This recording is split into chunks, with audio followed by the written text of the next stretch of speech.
650 సంవత్సరాల నాటి వరదరాజస్వామి వారి ఆలయం గురించి ఈరోజు తెలుసుకుందాం.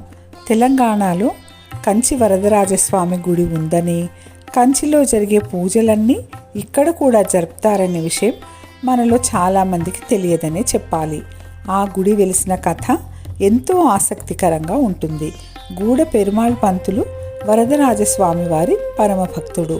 వారి వంశంలో ప్రతి సంవత్సరం కంచి వరదరాజస్వామిని దర్శించుకునే ఆచారం ఉండేది. అలాగే పెరుమాళ్ పంతులు వెళ్ళేవాడు.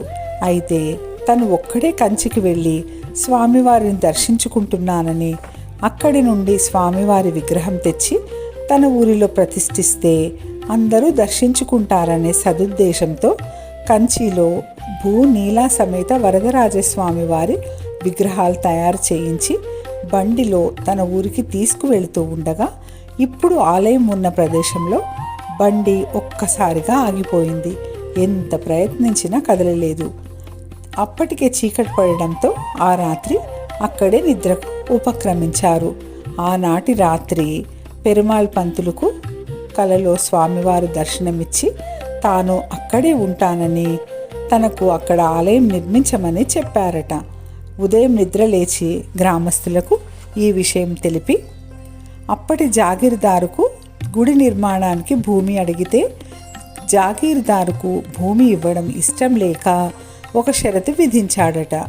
కణకణమండే నిప్పుల కుంపటి తలపై ఉంచుకొని ఎంత దూరం నువ్వు నడుస్తావో అంత భూమి ఇస్తానని అన్నాడట. అయితే నిప్పు ఆరకూడదు, తలకు గాయం కాకూడదు అన్నాడట. పెరుమాళ్ పంతులు బెదరలేదు. వరదరాజస్వామిని తలుచుకొని నిప్పుల కుంపటి తలపై ఉంచుకొని 1500 ఎకరాలు నడిచాడట. అయితే నిప్పు ఆరలేదు, తలకు గాయము కాలేదు. జాగీర్దారు ఇక చేసేది లేక అంత భూమి ఇచ్చాడట. 1000 రాతి స్తంభాలతో, అతిపెద్ద ప్రాకారంతో, అందమైన కోనేరుతో గుడి నిర్మితమైంది. ఆనాటి నుంచి వరదరాజస్వామి వారు భక్తుల కోరికలు తీరుస్తున్నారు. ఈ గుడిలో ఏదైనా ఒక కోరిక కోరుకొని నిద్రిస్తే తప్పక స్వామివారు తీరుస్తారని భక్తుల అపార నమ్మకం. ఈ ఆలయం తప్పక దర్శించుకోవాల్సిన ఆలయాల్లో ఒకటి. ఆ ఆలయం చుట్టూ క్రమేపీ ఒక గ్రామం ఏర్పడింది. ఆ గ్రామం పేరు వరదరాజపురం.